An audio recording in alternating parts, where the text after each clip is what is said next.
আল্লাহ পাক এরকম কিছু অকেশন সৃষ্টি করে দিয়েছেন, এমন কিছু উৎসব আল্লাহ পাক সৃষ্টি করে দিয়েছেন যেখানে মানুষ আমল গুছিয়ে আবারও আল্লাহর পথে ফিরে আসতে পারে। আমার কথা কি বোঝা যাচ্ছে?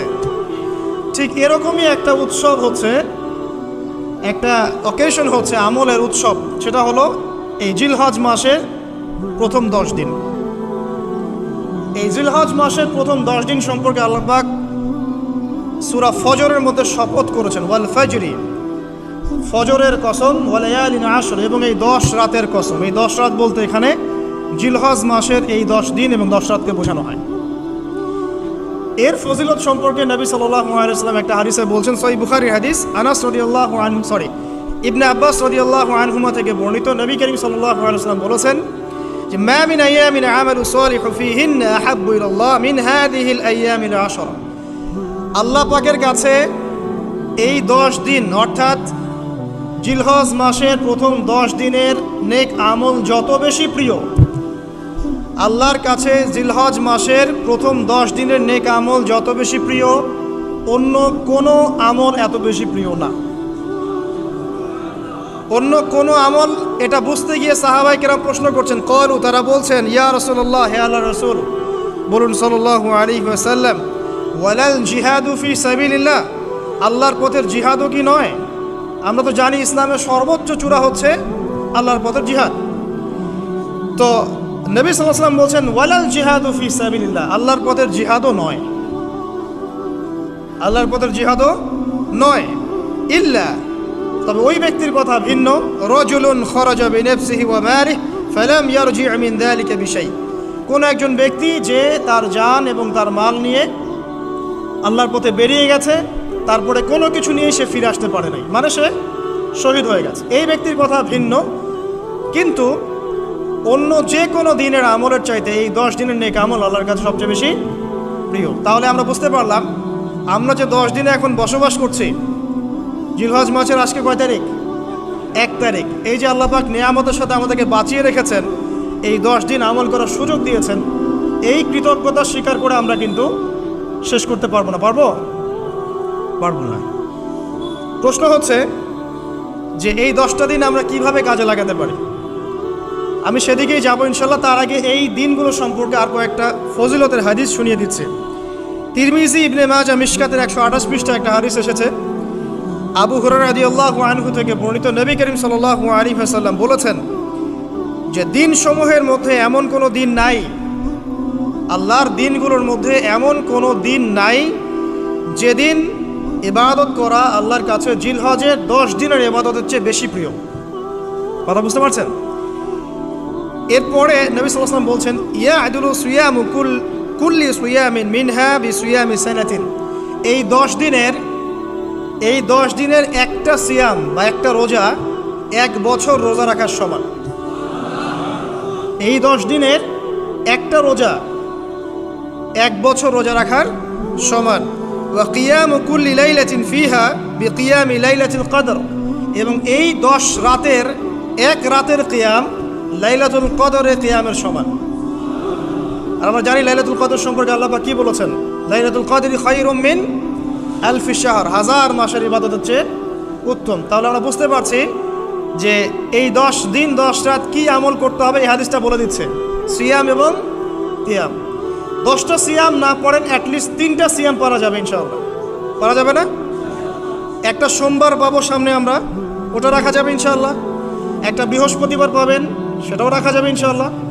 আর আরাফার সিয়াম পাবেন ইনশাআল্লাহ। আরাফার সিয়াম রাখলে আগের 1 বছর, পরের 1 বছর, 2 বছরের গুনাহ মাফ হয়ে যাবে ইনশাআল্লাহ আযজা ওয়া জাল্লা। আর কিয়াম সম্পর্কে আমি সামনে বলছি ইনশাআল্লাহ তাআলা। এরপরে বাইহাকির একটা বর্ণনা আছে যে জিলহজ মাসের প্রথম দশকের রাতে, জিলহজ মাসের প্রথম দশকের রাতের প্রত্যেকটা নেক আমলকে 10 দিয়ে গুণ করা হয়, 10 গুণ বৃদ্ধি করা হয়। সুবহানাল্লাহ। আরও আছে বাইহাকি এবং ইসবাহানির বিশুদ্ধ সনদে হযরত আনাস বিন মালিক রাদিয়াল্লাহু আনহু থেকে বর্ণিত আছে, জিলহজ মাসের প্রথম দশকের প্রতিদিন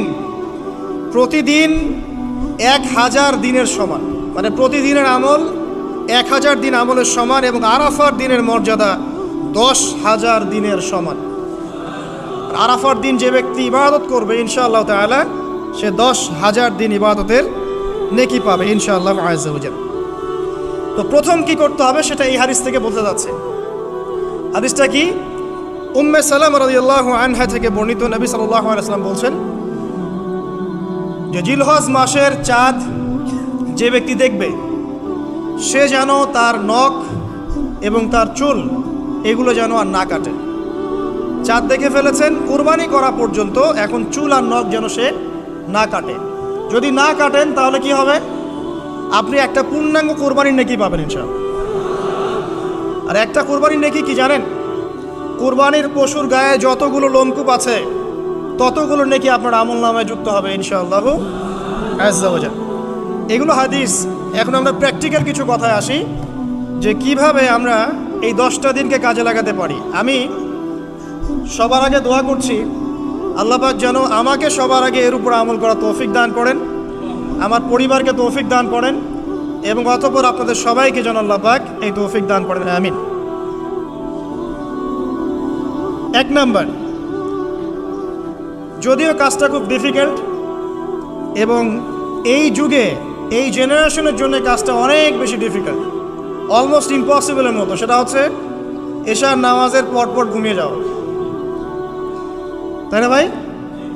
এই কাজটা এখন কোয়াইট ইম্পসিবল, এশার নামাজের পরপর ঘুমিয়ে যাওয়া। কিন্তু চেষ্টা করতে হবে, আল্লাহ তৌফিক দান করুক, 10টা 11টার মধ্যেই যেন আমরা ঘুমিয়ে পড়তে পারি। আল্লাহ পাক তৌফিক দান করুক, সবার আগে যেন আমাকে তৌফিক দান করে। কোনো কোনো রাত এমনও কেটে যায় ফজরের নামাজ পড়তে হবে জন্য সারা রাত জেগে থাকতে হচ্ছে। আর আমাদের সময়ে বারাকা কমে গেছে, জানেন? আমাদের সময়ের মধ্যে বারাকা কমে গেছে, এটাও কিয়ামতের সাইন। নবী সাল্লাল্লাহু আলাইহি ওয়াসাল্লাম বলেছিলেন কিয়ামতের আগে আগে একটা বছর একটা মাসের মতো চলে যাবে, একটা মাস একটা সপ্তাহের মতো যাবে, একটা সপ্তাহ একটা দিনের মতো চলে যাবে, একটা দিন একটা ঘন্টার মতো চলে যাবে। তাই হচ্ছে না এখন? এই 7 দিন আগে আমরা জুমা পড়লাম, দেখেন 7 দিন, এই যে গত কয়দিন আগেই আপনি কুরবানির পশু জবাই করলেন, আবার কুরবানির ঈদ আপনার সামনে। সময় খুব দ্রুত চলে যাচ্ছে, আমরা বুঝতে পারছি না। কারণ হচ্ছে, একটা কারণ আমি ফাইন্ড আউট করেছি, সেটা হচ্ছে আমরা এখন ফজরের সালাতটাকে জামায়াতে গুরুত্ব দিচ্ছি না এবং ফজরের নামাজের পর থেকে আমরা জেগে থাকছি না, অনেকেই, বেশিরভাগই যারা থাকছে আলহামদুলিল্লাহ। এই কারণে ওই যে বরকতময় সময়টা সকালে, এটা আমরা পাচ্ছি না। এই কারণে দিনটা আমাদের ছোট হয়ে আসছে, দিনে কাজগুলো আমরা শেষ করতে পারছি না, রাত জাগতে হচ্ছে, আর রাত জাগলে তো ফজরে ওঠা সম্ভব হচ্ছে না। সো এই সমস্যাটা হচ্ছে ফজর কেন্দ্রিক, ফজরটাকে গুরুত্ব দিতে হবে সবচেয়ে বেশি। আল্লাহ পাক আমাকে তৌফিক দেখ, আপনাদের সবাইকে তৌফিক দান করুন। এই 10টা দিন আমরা প্র্যাকটিস করবো ইনশাআল্লাহ। রমাদান মাসে আমরা যেমন প্র্যাকটিস করেছিলাম 1 মাস আল্লাহর আনুগত্যের, এই 10টা দিন উৎসবের উৎসাহ নিয়ে আমরা আবার প্র্যাকটিস করবো ইনশাআল্লাহ আযজা ওয়া জাল। আর এই বিষয়গুলো বেশি বেশি প্রচার করবেন অনলাইনে, কারণ আমাদের জাতিটা, আমি জানি না সৌভাগ্য না দুর্ভাগ্য, আমরা খুব ইস্যু পাগল জাতি। ইস্যু একটা ধরিয়ে দিবেন, এটা নিয়ে আসতে থাকবেন, যে কোনো ইস্যু। নবী সাল্লাল্লাহু আলাইহি ওয়াসাল্লামকে অবমাননা করা হয়েছিল, এখন কয়জনের মনে আছে? মনে আছে কয়জনের? তারপরে ইস্যু চলে আসলো বন্যা, এখন কয়জনের মনে আছে যে বন্যা হয়েছিল? এখন আছে সেতু, এটা নিয়ে সবাই কথাবার্তা বলছে। এরপরে দেখবেন আরেকটা নতুন ইস্যু, সেতুর কথা মানুষ বলে যাবে। আমরা কেন জানি সাইকোলজিক্যালি এমন হয়ে গেছে যে ইস্যু একটা ধরিয়ে দিলেই 5 দিন 7 দিন 10 দিন কথা বলতে থাকি, আবার ইস্যুও শেষ, কথা বলাও শেষ, মানুষ ভুলে যায়। তো এই কারণে মনে করিয়ে দেওয়ার স্বার্থে জিলহজের 10 দিনের ফজিলত আমাদের সবাইকে মনে করিয়ে দেওয়া লাগবে, ঠিক আছে? অনলাইন অফলাইনে সবাই প্রচার করবেন। এই 10 দিন নেক আমলের জন্য একটা উৎসবের উপহার আল্লাহর পক্ষ থেকে। এই 10টা দিন যেন আমরা আল্লাহর পক্ষ থেকে এই উপহারকে কাজে লাগাই, বেশি বেশি নেক আমল করি, পরকালকে গুছিয়ে নেই। পারবো না ইনশাআল্লাহ? ইনশাআল্লাহ। প্রথম কাজ, আর্লি ঘুমিয়ে যাওয়ার চেষ্টা করা। 2 নাম্বার, ফজরের নামাজের মিনিমাম আধা ঘন্টা আগে ঘুম থেকে ওঠার চেষ্টা করা। ফজর নামাজ কয়টা আপনাদের এখানে? 4:30টায়, 4টা বা 4:45টায় ওঠার চেষ্টা করতে হবে। আল্লাহ পাক তৌফিক দান করুন। ওযু ইস্তেনজা করার পরে মিনিমাম 2 থেকে 4 রাকাত নফল নামাজ পড়বে, মিনিমাম 2 থেকে 4 রাকাত নফল নামাজ পড়বে। আমরা জানি যে আমরা নবী সাল্লাল্লাহু আলাইহি ওয়াসাল্লামের মতো তাহাজ্জুদ করতে পারবো না, পারবেন? তার 2 রাকাত নামাজে তিনি প্রায় 4 পারা কোরআন তেলাওয়াত করেছেন। 2 রাকাত নামাজে 4 থেকে 4.5 পারা কোরআন তেলাওয়াত করেছেন। আমরা কি পারবো? আমরা পারবো না। মিনিমাম 2 রাকাত নামাজ বা 4 রাকাত নামাজ তো পড়তে পারি। এবং ওই সময়টা হচ্ছে দোয়া কবুলের সময়। আল্লাহ পাক প্রথম আসমানে নেমে আসেন। আল্লাহ পাক কীভাবে নেমে আসেন এটা আল্লাহ পাকের ব্যাপার, এটা নিয়ে আমাদের মাথা ব্যথা ঘামানোর দরকার নাই। আল্লাহ নেমে এসে আহ্বান করতে থাকেন, কারো কি কোনো চাওয়া আছে আমার কাছে, আমি সেই চাওয়া পূরণ করে দিব। কেউ কি অসুস্থ আছো, আমাকে ডাকলে আমি শেফা দিয়ে দিব। কেউ কি আমার কাছে ক্ষমা চাইবে, আমি ক্ষমা করে দেব। কেউ কি আমাকে ডাকবে, আমি তার ডাকে সাড়া দেব। এভাবে ফজর পর্যন্ত আল্লাহ পাক আহ্বান করতে থাকেন, কিন্তু আমরা আসলে ঘুমিয়ে থাকি। আল্লাহ পাক আমাদেরকে মাফ করে দিন এবং এই নেক সময়গুলোকে কাজে লাগানো তৌফিক আল্লাহ পাক দান করুন, আমিন। এরপর আমরা চলে আসবো ইনশাআল্লাহ ফজর জামাতে। এবং নামাজের বাহ্যিক মাসআলাগুলোকে নিয়ে বেশি বাড়াবাড়ি করবেন না, অভ্যন্তরীণ বিষয় নিয়ে ফোকাস করেন। বাহ্যিক মাসআলা নিয়ে আমরা যথেষ্ট বাড়াবাড়ি করেছি। অভ্যন্তরীণ যে বিষয়টা আছে, নামাজের আধ্যাত্মিকত্ব, নামাজের রুহানিয়াত, নামাজের মাআরিফাত, আল্লাহকে পাওয়া, নামাজের আত্মশুদ্ধি, ইহসান, এটা নিয়ে বেশি ফোকাস করেন। আমরা তর্ক করি হাত বাঁধা নিয়ে, তাই না? হাত বাঁধা নিয়ে, রফুল ইয়াদাই নিয়ে, আমিন নিয়ে, এগুলো নিয়ে আমরা তর্ক করি। কয়জন তর্ক করেছি যে নামাজে কতটুকু মনোযোগ থাকলো তাই নিয়ে? কোনটা বেশি ইম্পর্টেন্ট? নামাজ যদি মনোযোগই না থাকে, আমার হাত বাঁধা দিয়ে আল্লাহ পাক যা আসে নাকি? একটা বাহ্যিক আমল করেছে, আল্লাহ পাক নেকি দিবেন, ঠিক আছে ইনশাআল্লাহ। নামাজের ইহসানটা সবচেয়ে বেশি গুরুত্বপূর্ণ নয় কি? ফাওয়াইলুল লিল মুসাল্লিন আল্লাযীনা হুম আন সালাতিহিম সাহুন, যারা নামাজ সম্পর্কে উদাসীন। তো নামাজে দাঁড়িয়ে যদি আমি সারা দুনিয়ার বিষয় চিন্তা করতে শুরু করি, তাহলে আমার হাত কোথায় বাঁধলাম এটা কি আল্লাহ পাক দেখবেন? আল্লাহ পাক আমাদেরকে বোঝার তৌফিক দান করুন যে মূল বিষয় কোনটা সেটা নিয়ে ফোকাস করি। আমরা মুসলিমরা জাতি হিসাবে এখন মূল বিষয়গুলোকে বাদ দিয়ে গৌণ বিষয় নিয়ে বেশি ফোকাস করি। এটা আমাদের অধঃপতনের অন্যতম একটা কারণ। আল্লাহ পাক আমাদেরকে বোঝার তৌফিক দান করুন, আমিন। জামাতে নামাজ পড়ার পরে আপনারা চলে যাবেন না হুট করে, এখানে বসে থাকবেন। বসে বসে তাসবিহ তাহলিল করবেন, জিকির আজকার করবেন। খুব কমন তাসবিহ আছে কিছু। আয়াতুল কুরসি পড়বেন একবার, সূরা ফালাক, ইখলাস, নাস 3 বার করে পড়বেন। তারপরে আল্লাহুম্মা আনতাস সালাম ওয়া মিনকাস সালাম তাবারাকতা ইয়া যাল জালালি ওয়াল ইকরাম পড়বেন। আল্লাহুম্মা আইন্নি আলা যিকরিক ওয়া শুকরিকা ওয়া হুসনি ইবাদাতিক পড়বেন। আল্লাহুম্মা ইন্না নাসআলুকা ইলমান নাফিআন ওয়া আমালান মুতাকাব্বালান ওয়া রিজকান তাইয়্যিবা, এটা পড়বেন। দরুদ শরীফ পড়বেন 10 বার। তারপরে পড়বেন রাদিতু বিল্লাহি রাব্বান ওয়া বিল ইসলামি দীনান ওয়া বি মুহাম্মাদিন নাবিয়্যা 3 বার। হাসবিয়াল্লাহু লা ইলাহা ইল্লা হু আলাইহি তাওয়াক্কালতু ওয়া হুয়া রাব্বুল আরশিল আযীম 7 বার। সুবহানাল্লাহি ওয়া বিহামদিহি আদাদা খালকিহি ওয়া রিদা নাফসিহি ওয়া জিনাতা আরশিহি ওয়া মিদাদা কালিমাতিহি 3 বার। তারপরে আর অনেক আছে, বলতে গেলে আসলে সময় শেষ হয়ে যাবে। আমি একটা বইয়ের নাম বলে দেই, এই বইয়ের মধ্যে সব পাবেন, ঠিক আছে? বইটার নাম হচ্ছে হিসনুল মুসলিম। কি নাম? হিসনুল মুসলিম। অ্যাপসও আছে, পকেটে অ্যাপস রাখতে পারেন, পকেট সাইজ বই পাওয়া যায়, পকেটে রাখতে পারেন। নামাজের পরে খুলে খুলে পড়বেন। এগুলো করতে গিয়ে আপনাকে কেউ বাধা দিবে? এগুলো করলে কি আপনি সন্ত্রাসী হয়ে যাবেন, মৌলবাদী হয়ে যাবেন, জঙ্গি হয়ে যাবেন? এই আমলগুলো করবেন, ছাড়বেন না, ঠিক আছে? আমল ছাড়বেন না। আমল সেই জিন্দেহি বানতা, একটা কথা আছে, আমল দিয়েই জীবন গঠিত হয়, জীবন গড়ে। আল্লাহ পাক তৌফিক ইনায়াত করুন। আরেকটা কথা বলি, ফজর নামাজের পরে চেষ্টা করেন আধা ঘন্টা থেকে 1 ঘন্টা কোরআন তেলাওয়াত করার জন্য। পারা যাবে ভাই ইনশাআল্লাহ? আবার বলছি, প্রত্যেক হরফে 10 নেকি পাবেন ইনশাআল্লাহ। কোরআন তেলাওয়াত করলে, অর্থ না বুঝেও যদি তেলাওয়াত করেন, প্রত্যেক হরফে 10 নেকি পাবেন ইনশাআল্লাহ। কিন্তু অর্থ না বুঝলে কোরআনের হক আদায় হয় না। আবারও বলছি, আমি যা বলেছি সেটা বলতে আমি দ্বিধা করছি না। আমি বলছি কোরআন তেলাওয়াত করলে প্রত্যেক হরফে আপনি 10 নেকি করে পাবেন। বোঝেন আর নাই বোঝেন, তাফসির বোঝেন আর নাই বোঝেন, অর্থ বোঝেন আর নাই বোঝেন, প্রত্যেক হরফে কি পাবেন? 10 নেকি পাবেন। কিন্তু অর্থ না বুঝলে, অনুধাবন না করলে কোরআন নাজিলের মূল হক আদায় হবে না। কোরআন নাজিল হয়েছে তাদাব্বুরের জন্য, গবেষণার জন্য, কোরআন কেন্দ্রিক জীবন করার জন্য। যদি অর্থ না বোঝেন কেমন করে জীবন করবেন? আর যতটুকু বুঝবো আলহামদুলিল্লাহ, যেটা বুঝবো না ওলামায়ে কেরামের কাছে যাবো, জিজ্ঞাসা করবো, জেনে নিব, সিম্পল। আমি তো সব বুঝবো না, বুঝবো? আমি তো সব বুঝতে পারবো না। যেটা বুঝবো না আলেমদের কাছে জিজ্ঞাসা করে নেব। কোরআন তেলাওয়াত করুন। এরপর চলে আসেন, যদি পসিবল হয়, ফজরের পর জিকির আজকার করার পর তিলাওয়াত করলেন, এরপর চলে গেলেন। যাওয়ার আগে, মসজিদ থেকে যাওয়ার আগে আপনি অন্তত 2টা রাকাত এই ইশরাকের নামাজ পড়ুন। কিসের নামাজ? ইশরাক।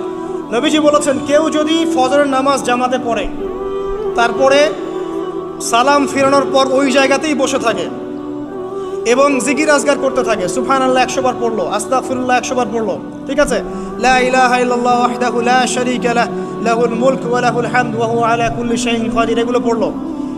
তারপরে ধরেন দরুদ শরীফ পড়লো ইত্যাদি।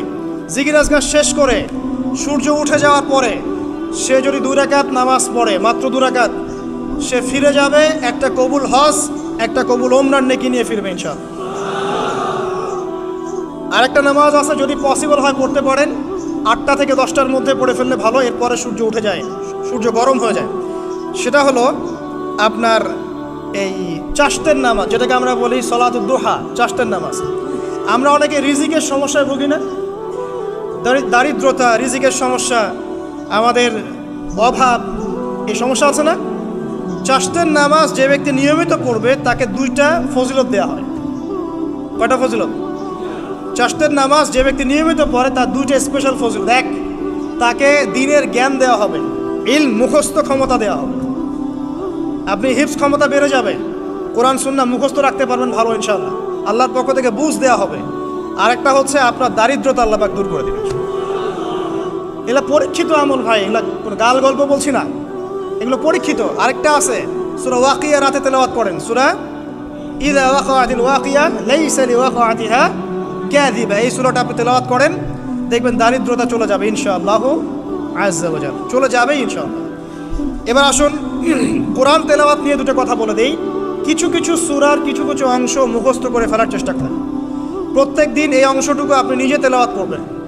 ফর এক্সাম্পল, সূরা বাকারার প্রথম 5টা আয়াত, তারপরে আয়াতুল কুরসি 255 নম্বর আয়াত, সূরা বাকারার শেষের 3টা আয়াত, সূরাতুল আলী ইমরান শেষের 10 আয়াত, সূরা কাহাফ প্রথম 10 শেষের 10, সূরা মুমিনুন শেষের 5-7টা আয়াত, সূরা তাওবার শেষ পৃষ্ঠা, সূরা আহজাবের শেষ পৃষ্ঠা, সূরা ফালাক, সূরা নাস, সূরা ইখলাস, সূরা কাফিরুন, সূরা জিন এর প্রথম 10টা-20টা আয়াত, এছাড়া আরও সূরা হাশর শেষের 5-7টা আয়াত।